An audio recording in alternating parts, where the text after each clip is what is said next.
The biting wind cut like knives across a desolate, frozen ocean where the setting sun bled crimson across the horizon, the massive icebreaker Shyrace drifting silently through the deathly stillness. Unmanned and guided by artificial intelligence, the vessel carried only a handful of extraordinary individuals who required no winter clothing against the lethal cold. On deck, a tall, lean man in a gray newsboy cap and waistcoat played a deep, resonant melody on a shakuhachi flute, his meaningful smile exuding a sinister, fox-like cunning as he gazed toward the lifeless sea. Below in the warm cabin, a samurai with top-knot hair and a dark blue kimono lounged against the wall, hand perpetually clutching a red thread-wrapped katana with a concealed short sword visible through his loose garment. At the bar, a slick-back man with gold-rimmed glasses dealt a rigged coin-toss game to a scar-faced opponent whose area soon piled high with empty sake bottles. The newsboy-capped man passed them to a central table where a shrine maiden in traditional robes sat before an unfurled ancient scroll, writing with a brush topped by a small demon sculpture dipped in vivid crimson ink like blood. He knelt before her, asking his fortune, and received a respectful bow and the word excellent, prompting a satisfied sigh about soon landing in the city called Linhai. He turned to a nearly 2-meter-tall muscular man in a black suit flipping through a nautical magazine, Daikoku no Butsu, who confirmed 3 more days until they reached Shenzhou to write their own legendary story. Meanwhile, the Jiangnan investigation team completed their Tianhai mission and returned to Jinling's Blizzard City, a super-military fortress with 50-meter walls guarded by heavily armed soldiers and high-speed machine guns every 10 meters, one of China's last 6 lines of defense. Under complete military control with no ordinary citizens visible, Bailey Changqing and his team underwent complex medical checks before Lan Xinqing, Zhu Zheng's trusted secretary with gold-rimmed glasses and extraordinary family background, escorted them to the command center. Bailey Changqing felt nervous entering Zhu Zheng's office, knowing he must lie to the supreme commander whose authority struck fear even into veteran soldiers, having agreed with his team to fabricate a report concealing Zhang Yi's true role in Yuan Kongya's death. Bailey Changqing entered Zhu Zheng's office where the 50-year-old commander with graying hair and hawk-like gaze stood behind a mahogany table, flanked by a bodyguard in round glasses and a small braid whose strength Bailey knew ranked among Blizzard City's top 3. Bian Junwo had once admitted this man could kill him more easily than a chicken within 100 paces.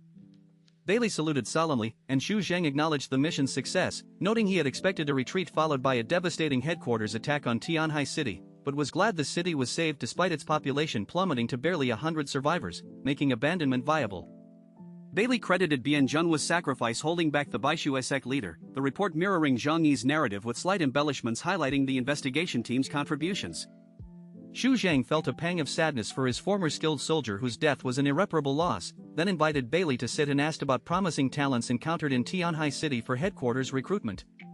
Bailey listed 7 candidates: Xing Tian from Qingpu Base, Xiao Honglian and Zhuge Qingting from Yangsheng Base, Chen Jingguan from Chaoyu Base, and Zhang Yi, Liang Yu, and Yang Xia from Zhang Yi's team, noting Yang Xia's exceptional support abilities. Zhu Zheng expressed particular interest in Zhang Yi, forcing Bailey to navigate carefully. He could not conceal Zhang Yi's remarkable achievements during the zombie horde crisis, joint operations, and final battle where his spatial defenses delayed Yuan Kongya, but he had agreed to hide Zhang Yi's solo wearing down of Yuan Kongya. Bailey praised Zhang Yi's rare spatial ability and elite potential, then deliberately smeared his character as extremely selfish, lacking collectivism, prioritizing self-interest, prepared to abandon teammates, and ruthlessly faithless. Realizing he had gone too far, Bailey added that such mentality was understandable in the apocalypse. Zhu Zheng's interest cooled considerably, viewing Zhang Yi as merely an ordinary Delta-level superhuman, powerful but not rare at headquarters, and unstable. Had Zhu Zheng known Zhang Yi had devoured the incomplete essence of an Epsilon-level superhuman, the assessment would have been vastly different. Regarding Yuan Kongya's origin, Bailey reported it had dissipated without a complete corpse, a claim Zhu Zheng accepted due to trust in the team's loyalty and the frequency of such dissipation in fierce battles, especially one of this catastrophic scale. With Bian Junwo dead and no comparable superhuman available, Zhu Zheng appointed Bailey Changqing as captain of the Black Robe Squad, the position carrying A-level living standards for him and his family. Bailey trembled with excitement, saluting tearfully and pledging utmost contribution. Zhu Zheng confirmed official documents within days: a first-class merit for the mission, collective first-class merit for the Black Robe Squad, and martyrs' family benefits for Bian Junwo's wife and children. Bailey left in high spirits. Zhang Yi avoided Blizzard City, Bailey became captain, and Bian Junwo's family was secured. Outside, Professor Li Lingxue, chief of Blizzard City Research Department, approached in a white lab coat with long hair tied by a ballpoint pen, demanding the mutated plant sample.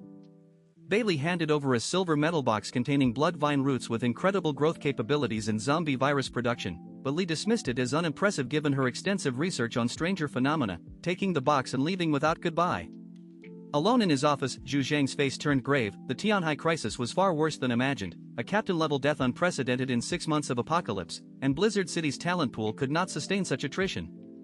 He summoned Lan Xinxing to issue a mandatory summons to all significant Jiangnan region forces, a conference of extraordinary individuals in Blizzard City in 10 days.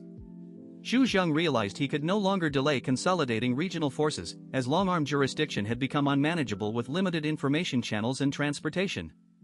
Lan Xinxing confirmed the decree, asking if disobedient factions should be eliminated by investigation teams, and Xu Zheng authorized eliminating ringleaders first. Attendance was mandatory, refusal constituting disobedience to the Jiangnan region with no right to exist. In the aftermath of the snow worship cult's destruction, Tianhai City settled into an uneasy silence. The 3 major bases Qingpu, Yangshan, and Xiaoyu had suffered catastrophic combat losses yet retained their infrastructure, and each dispatched envoys to pledge loyalty to Zhang Yi while showering his household with tribute supplies. Zhang Yi rebuffed formal leadership, insisting he only desired an undisturbed life, though he accepted the offerings, particularly fresh seafood delivered by Qin Jingguan's surviving contingent. Over 10 days, Zhang Yi monitored Yang Xia closely for any adverse reaction to Yuan Kongye's death, since her superhuman awakening had been catalyzed by an ice soul. Daily examinations by Zhou Kor and Zhang Yi's own scrutiny confirmed her physiology remained stable, leading him to conclude the ice souls functioned as pure catalysts without lingering side effects now that Yuan Kongye was dead. Possessing 2 remaining ice souls, Zhang Yi summoned Yang Xinxin, Zhou Kor, and Lu Karen, offering them the chance to awaken abilities. Yang Xinxin, declaring her intellect her greatest weapon and unsuited for frontline combat, gracefully declined and ceded the opportunity to the other 2. Lu Karen and Zhou Kor accepted eagerly, pressing the cool, flesh-like crystals to their foreheads. The fusion proceeded rapidly. Lu Karen emerged first, drenched in sweat but radiant, announcing she had successfully awakened her superpower while her eyes gleamed with newfound intensity.